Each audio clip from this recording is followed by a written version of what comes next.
Vamos a seguir el programa con una charla magistral, importantísimo, América Latina, retos y oportunidades en el contexto global.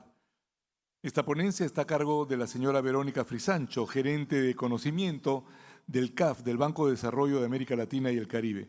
Verónica tiene una destacada trayectoria en investigación económica, con experiencia en el Banco Interamericano de Desarrollo y múltiples publicaciones sobre educación, mercados laborales, género e inclusión financiera. En 2024 fue reconocida por Forbes Perú como una de las 50 mujeres más poderosas del país. Así que con mucho gusto demos la bienvenida con un cálido aplauso a Verónica Frisancho. Adelante, Verónica. Muchísimas gracias por la invitación.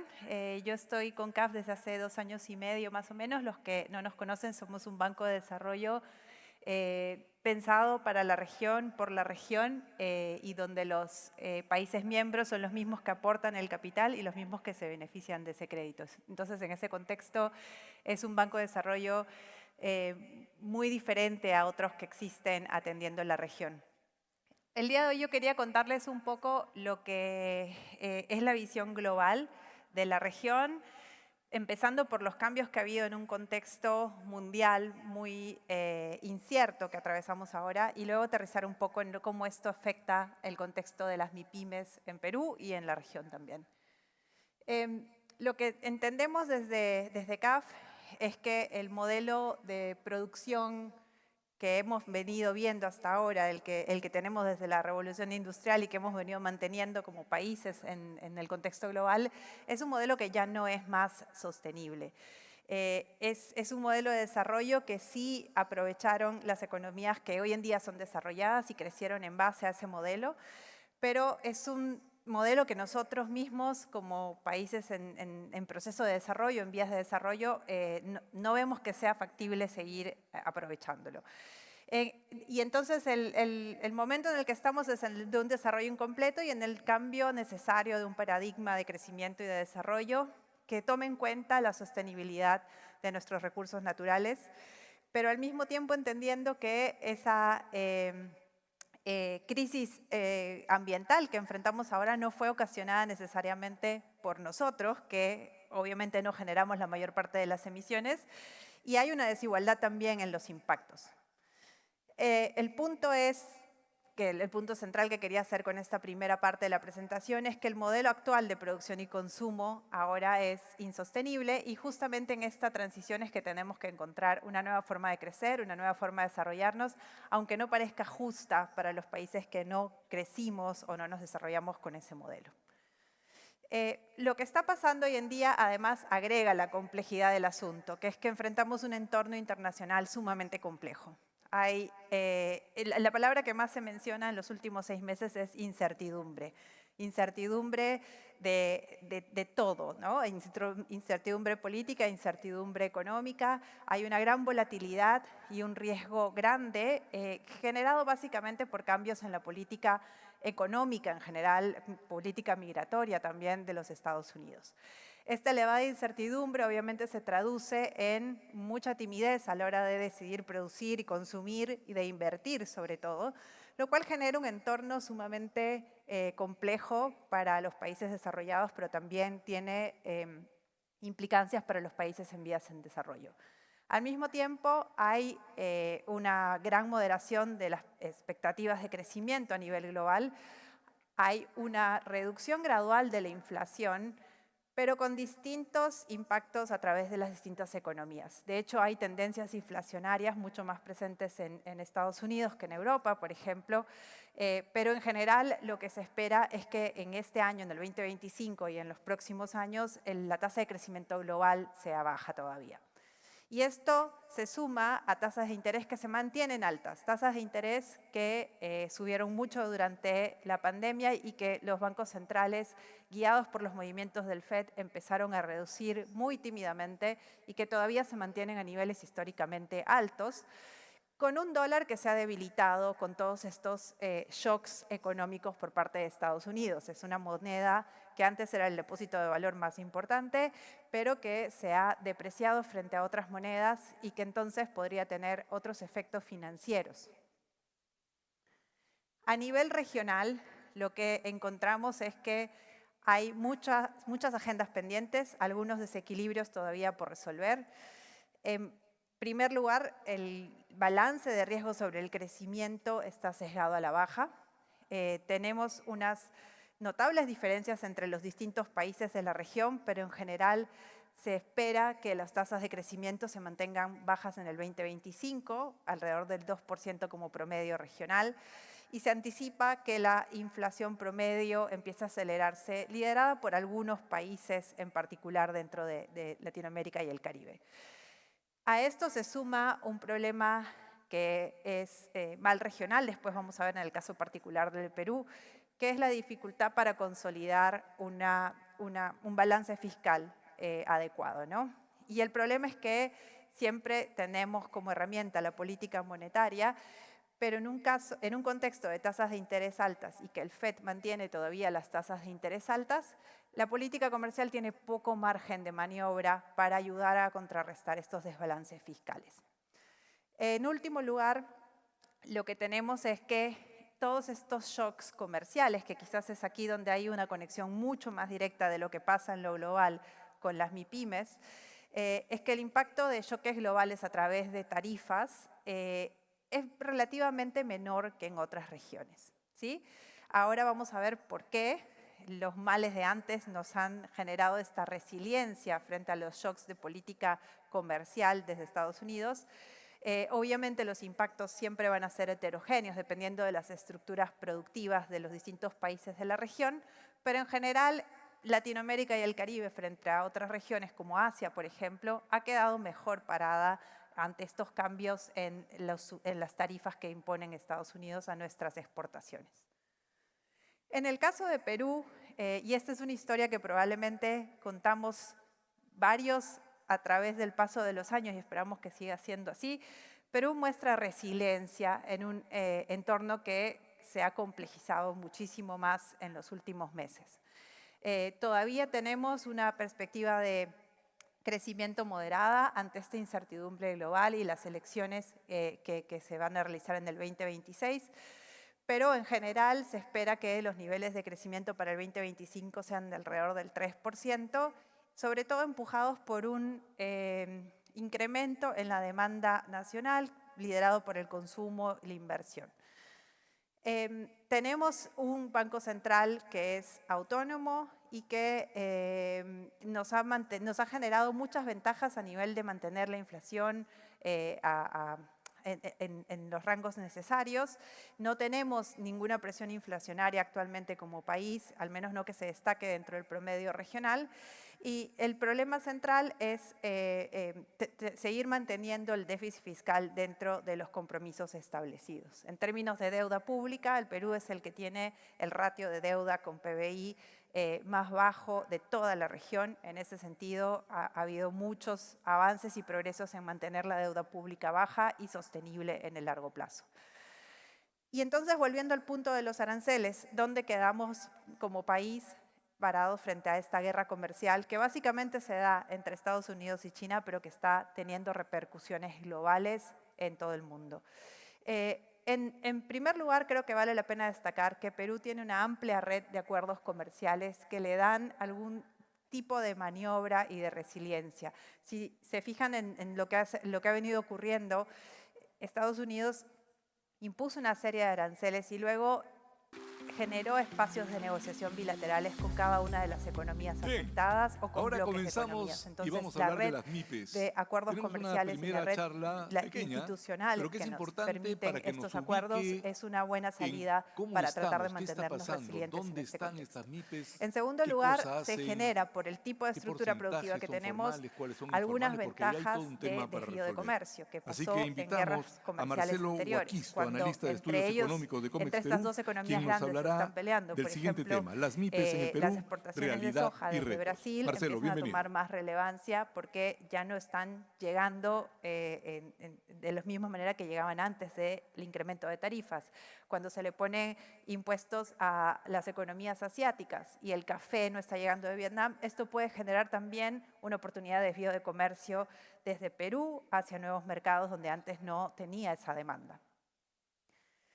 Ahora, deteniéndonos un momento en la arquitectura del comercio internacional hoy en día y cómo ha cambiado, lo que nosotros identificamos desde CAF es que hay distintos mecanismos de transmisión, algunos más directos que otros, y distintos desafíos de política que imponen estos equilibrios tan inestables que estamos viendo en cuanto a lo que se refiere a política comercial. El primer canal, que ha sido claramente el que más hemos visto en todos los medios y que seguimos encontrando a diario, es el de la incertidumbre. Los niveles de incertidumbre y volatilidad que genera esta incertidumbre son históricamente altísimos, ¿no? Por otro lado, hay un choque de oferta.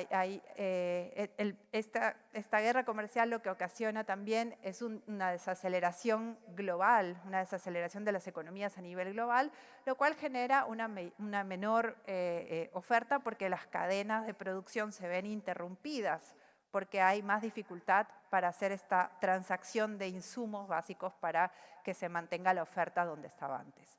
Y también por esta misma desaceleración hay un choque de demanda, una menor demanda, sobre todo en lugares como Estados Unidos, donde las importaciones se vuelven más caras y cuando representan un grueso del mercado para las exportaciones de las economías de la región. Al mismo tiempo, hay un ajuste de precios relativos que viene dado también por esta debilidad del dólar en este contexto.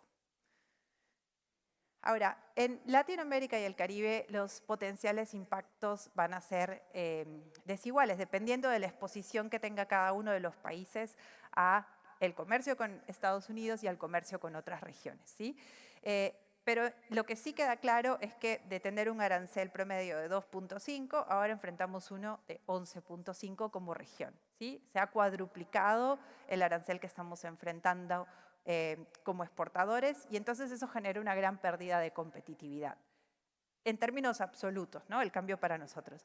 Ahora, si comparamos esa pérdida de competitividad con otras regiones, podría ser que relativamente no quedamos tan mal parados como los países de ASEAN, ¿sí? Que además estaban mucho más expuestos en cuanto al nivel de penetración de sus exportaciones.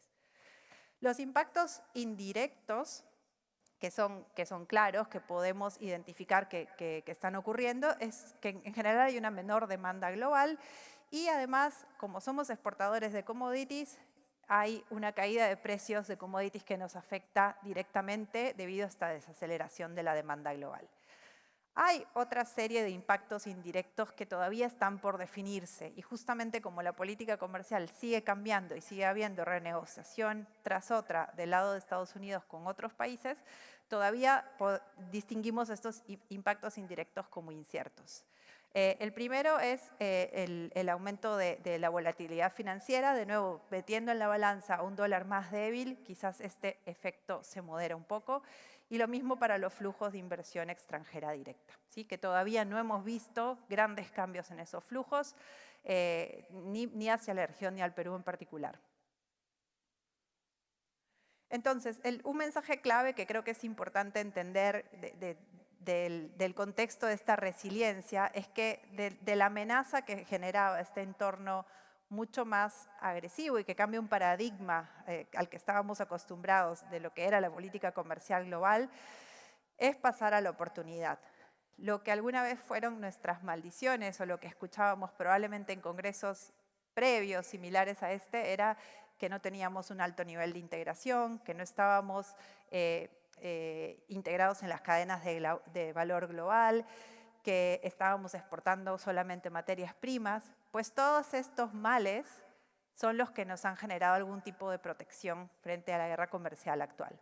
Esta baja integración en las cadenas globales de valor lo que ha generado es que el impacto que pueda existir sobre algún bien en particular que estábamos exportando no tenga efectos multiplicadores porque no estaba este bien incluido en muchas partes de las cadenas globales de valor. Nuestra alta dependencia de commodities también nos ha generado ese margen de resiliencia porque muchas de las commodities quedaron excluidas de los incrementos de arancelarios. Nuestra baja diversificación nos genera ese tipo de resiliencia también en ese sentido, justamente concentrados en algunos pocos productos no tradicionales. Y esto no quiere decir que tengamos que seguir en esta línea de acción, pero que esta oportunidad que se genera, y además una oportunidad de desvío de comercio de otros socios que quedaron más afectados, puede generar que justamente sea el proceso en el que nos volvemos más integrados con el mundo a nivel comercial. Esto simplemente era un resumen de qué cosa era lo que se generaba como oportunidad, pero voy a saltar esto para tener más tiempo para el resto de la presentación, porque veo que me queda poquísimo tiempo. El punto siguiente es, bueno, ¿y esto por qué le importa a las MIPYMES? ¿Por qué estamos hablando del contexto global y la guerra comercial entre Estados Unidos y China? ¿Por qué estamos hablando de todas estas presiones inflacionarias o el efecto sobre las tasas de interés? Bueno, porque tenemos un sector pujante de MIPYMES y me ayudaron en las presentaciones previas a caracterizarlo muy bien para el caso peruano. Y es muy similar del caso de la región, que es el motor de crecimiento de nuestros países. ¿Sí? En un contexto global en donde tenemos una desaceleración del crecimiento, hay que voltearse a mirar cómo ayudamos a las MIPYMES a que sigan siendo ese motor de crecimiento y que justamente se conviertan en nuestras herramientas para seguir manteniendo esa resiliencia y justamente convertir la debilidad en una fortaleza. Como habíamos visto, casi todas las MIPYMES, casi todas las empresas en la América Latina y el Caribe son MIPYMES con alguna heterogeneidad y Perú en la cabeza de tabla con el porcentaje de empresas en el tejido empresarial que son micro, pequeñas o medianas. En Latinoamérica y el Caribe, en promedio, las MIPYMES aportan el 61% del empleo formal y aproximadamente el 10% de las pymes latinoamericanas exportan su producción. Si lo comparamos con estos niveles de exportación en las pymes europeas, esto llega al 40%. En el caso peruano en particular, para no repetir los datos que mencionaron otros, agregamos un par más. El 86% de las empresas de gestión privada en el Perú, además, son negocios individuales. ¿Sí? Son realmente chiquitos, son microempresas. ¿Sí? Y además lo que tenemos aquí, no sé si llegan a ver el gráfico, pero este es el porcentaje de empresas exportadoras por tamaño de las empresas. Y lo que vemos es que la mayor parte de las empresas exportadoras son las empresas grandes, que eso lo habíamos mencionado antes, pero lo que es sorprendente es el pequeño share que se llevan las exportadoras en el segmento de microempresa y pequeña empresa sobre todo. ¿Sí? Solamente el 0.2% de las empresas micro, que son la mayoría, están exportando. Y en total esto nos da que como además son la mayoría, se diluye el share de las empresas más grandes. Tenemos que solamente el 0.4% de las empresas en el Perú se encuentran exportando. En números son entre 8.600 y 8.900 empresas que están generando negocios en el exterior. Esta es la composición por sector económico de las exportaciones, lo vimos un poco, creo que aquí lo único que quisiera enfatizar es que sí hay algo que ha ido cambiando en el tiempo y es que se ha expandido la oferta exportable concentrada en productos no tradicionales desde el país. ¿Sí? El 56% de las exportaciones son ahora agropecuarias u otros productos no tradicionales como eran antes los minerales, por ejemplo, o el café. Déjenme avanzar porque me queda 2 minutos en el punto de las barreras que enfrentan las MIPYMES y por qué vemos esta falta de internacionalización de las mismas. ¿Sí? Acá hemos resumido las principales barreras que creo que han sido discutidas a lo largo de la mañana. El limitado acceso a financiamiento, las brechas de talento y conocimiento, los costos logísticos y las barreras regulatorias, muchas vinculadas al salto de la informalidad a la formalidad, pero en general también a convertirse en empresas exportadoras. Hay otro punto importante que creo que también se vincula con lo que conversábamos de los cambios en el entorno global, que es que hay una mayor exigencia en los mercados globales. Ahora la gente quiere productos verdes, la gente quiere productos sostenibles, que cumplan con los derechos laborales justos para sus trabajadores. El Green Deal europeo nos impone una mayor restricción y algunos podemos llamarlas tarifas o barreras no arancelarias en cuanto a que nuestros productos tengan esa huella de sostenibilidad, lo cual implica también barreras adicionales a las que ya enfrentamos estructuralmente en la economía, vienen también impuestas desde afuera.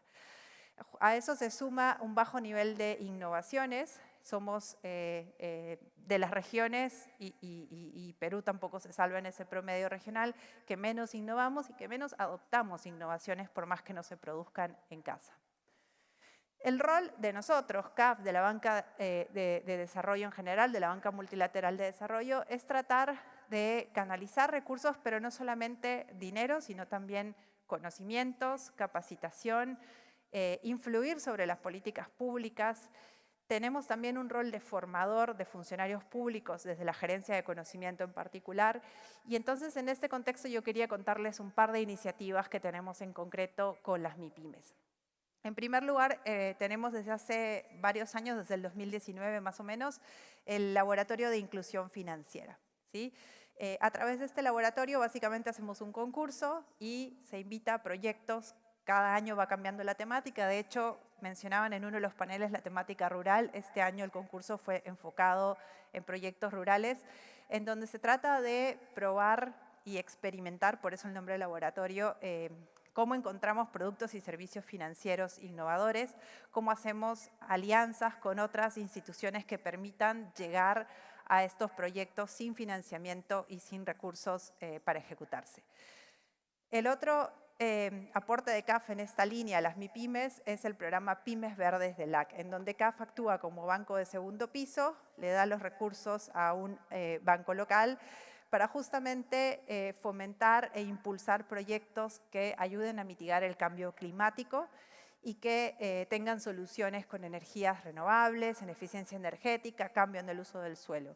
La idea es que nosotros, entregándole este dinero al banco local, este banco luego busque e identifique MIPYMES que estén trabajando en iniciativas, servicios o productos que tengan esta carga de sostenibilidad, estos programas que podamos clasificar como verdes.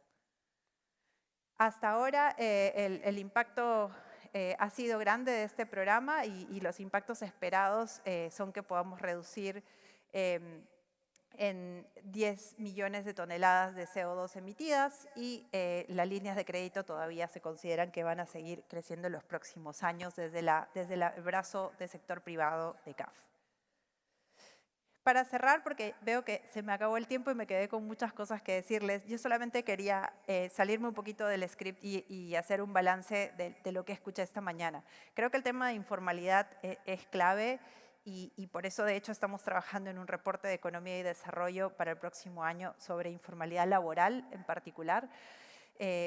Creo que la visión de pensar en una nueva formalidad y en generar los incentivos económicos es vital, pero sobre todo pensar en cómo están pensando las pymes. Yo estudié en la Universidad del Pacífico acá y teníamos un curso que se llamaba Proyección Social, que nos pedían que demos acompañamiento personalizado a un grupo de microempresas. Y todos los viernes íbamos a estar 2 horas, 3 horas con los empresarios. Los empresarios se sentaban, nos hacían caso, les enseñábamos marketing, contabilidad, administración de negocios, etc. El único incentivo que ellos tenían no era aprender lo que les estábamos enseñando, sino llegar al final del semestre a la feria a vender sus productos. En el camino aprendían, porque estaban obligados a tener las reuniones con nosotros y a tener esos encuentros de asesoría. Pero la meta final, lo que les hacía aceptar el programa de capacitación era que después iban a una feria en donde podían vender sus productos. Esto para decirles que los incentivos económicos, que los resaltaron en muchos de los paneles, son fundamentales, ¿sí? Y si no tenemos esto claro en una agenda de política, esta nueva formalidad tampoco va a ser posible de alcanzar. Un último punto es que las MIPYMES son claves para la recuperación económica, pero necesitamos encontrar este tipo de soluciones que superen las barreras estructurales o que trabajen en torno a ellas, porque no vamos a esperar a resolver estos problemas estructurales que tenemos de la informalidad para poder avanzar con una agenda pendiente, ¿no? Y creo que es particularmente importante resaltar el rol de la tecnología y el financiamiento en este contexto, y ahí, por favor, considérennos un aliado muy firme en esta agenda. Muchísimas gracias y perdón por el exceso.